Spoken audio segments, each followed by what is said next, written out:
Well, I actually love connecting with like-minded and like-hearted people. So, I mean, when I was listening, the first time I connected with you was when I was listening to this LinkedIn live storytelling diaspora, and I'm like, wow, I love this. This is really interesting. And I was like, okay, yes. So I contacted you, and then we did the first podcast, and then when you connected for the second one, I was like, I would have done something nice or brought some value to the podcast, I believe, and that's why Obehi wants me to be back here again. So I was delighted, and what I really learned was literally the power of the subconscious. And this has gone kind of in the backdrop, like, subconscious, subconscious, subconscious. I had gotten so focused on subconscious blocks. And when we talked, it kind of peeled a few layers, and I realized, no, subconscious is so much more. Like, it's this beautiful garden, like, you can always access for recovering your self belief, your self love, your self confidence. It's the weeds, the limiting beliefs that are the problem, not the subconscious itself.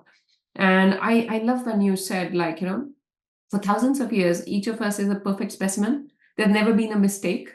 I think that I just loved it. It was so beautiful.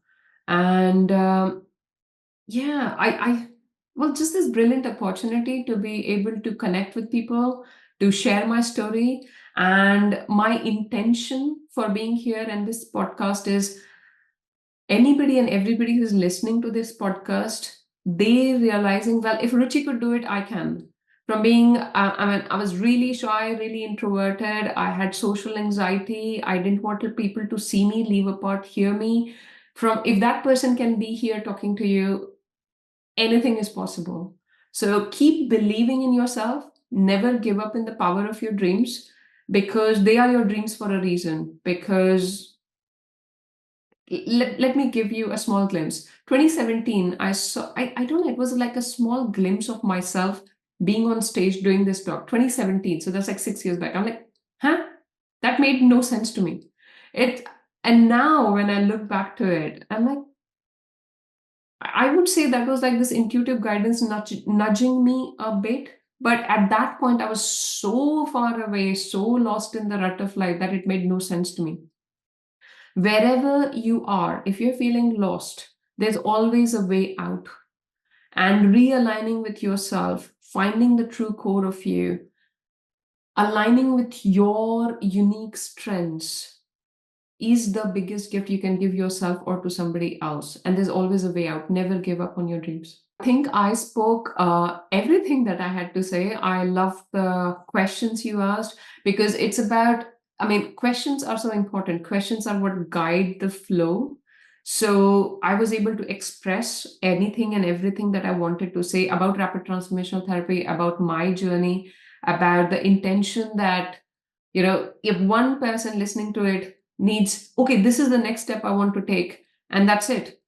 That's all I want to do. And I must say, you are an amazing podcaster, and you ask amazing questions, which was able to guide the flow of what I had to say. I think you're doing a great job, and you asked brilliant questions. The flow was amazing.